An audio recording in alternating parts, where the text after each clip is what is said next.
Miss Leslei. Chào em Can. Yeah. Hello. Xin mời vào. Okay, I come here. Okay, speak Vietnamese. Hello, em Can.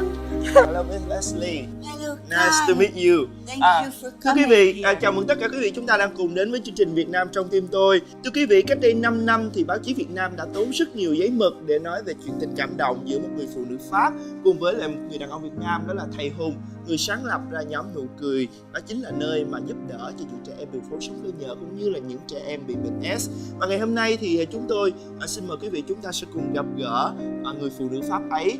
Cô cũng chính là người làm ra những bộ phim tài liệu rất hay, đó chính là bà Leslei cũng là giám đốc của nhóm Nụ Cười.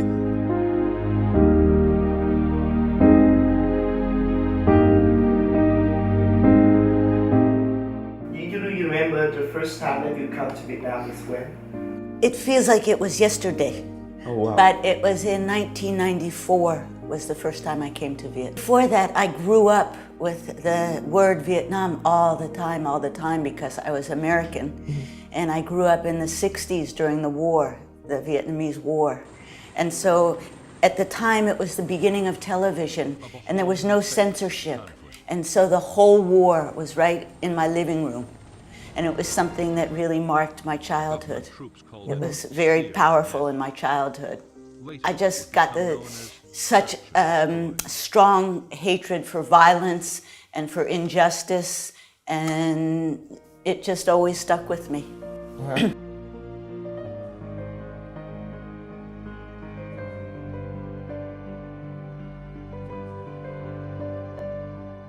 So when you come to Vietnam, what did you do here? I was a documentary filmmaker, and I was working on a program called Lonely Planet. Well, they decided to make a television series, and I worked on the development of that series. So when the producer said to me, "What destination do you want to go to make the first program?" Right away I said Vietnam.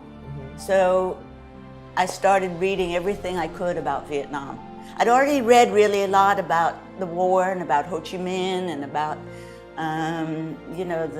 the history here, but I started reading everything about travel in Vietnam. And Lonely Planet, it's kind of off the beaten track. You know, they don't like to go to places that are touristy and it's low budget. So I went to do a recce and I went to visit everywhere in Vietnam. And it was just, every minute was breathless. Everything about it was like bubbling for me, you know, the colors, there were colors I'd never seen and odors that I'd never smelt and everything was beautiful to me. Everything about it was just like being alive. It was just when you feel, you know you're alive.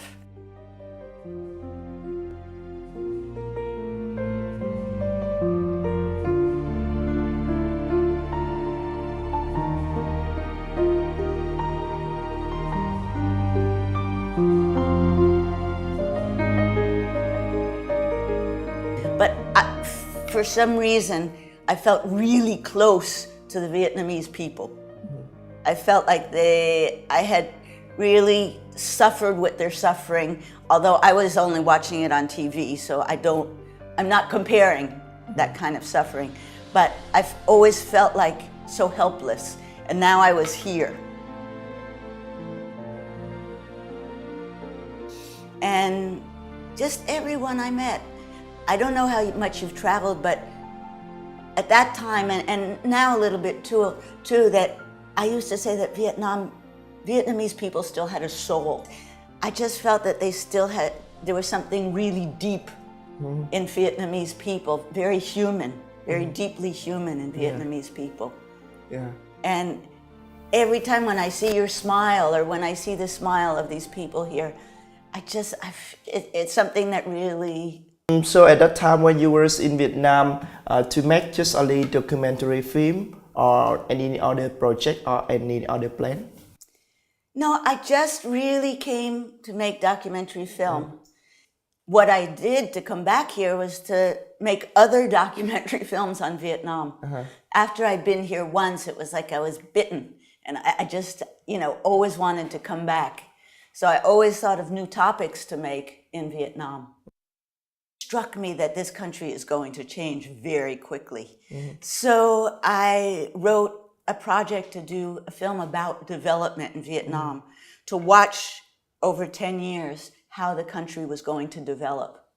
And so I did that through the lives of 10 children in different places in Vietnam. So I chose really specific situations where I knew that their lives were going to change dramatically. Wow. So that is the second film that you make about the Vietnam, about the children life. It's called The Children of Peace. Yeah. Because it was really the first generation in Vietnam in a long time that grew up with peace.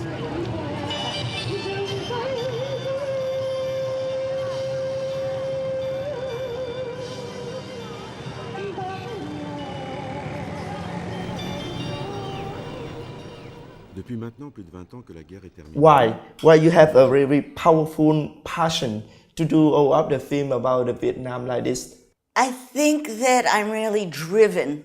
All my life, in fact, I've been driven by a sense of social justice. And those are issues that are gravely unjust. So I think that I feel like whenever there's something I feel really strongly that it's unjust, I feel like I want to say something about it. Yeah. And what better way to say something about it than a film that is on television. Now I miss you in 2012. You were still in Vietnam. So what makes you stay in Vietnam at this time? What I do here, the work I do here, is what makes me enjoy life. My last film was I made on a man called Anh Hong, Nguyen Van Hong. He was a man that worked with street children, and he opened up homes for street children, and then he started working with people affected by AIDS. And I had known him for a very long time. Yeah. And then I started making a film on Hong. Yeah. And I got so involved. I was so fascinated by him as a human being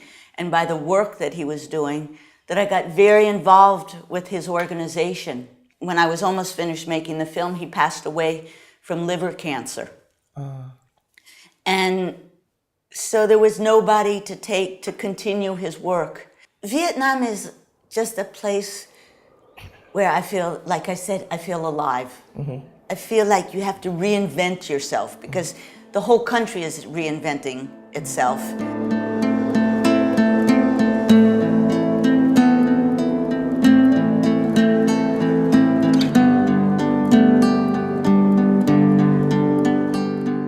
So it's very interesting today when I have a chance to know about what you are doing in Vietnam.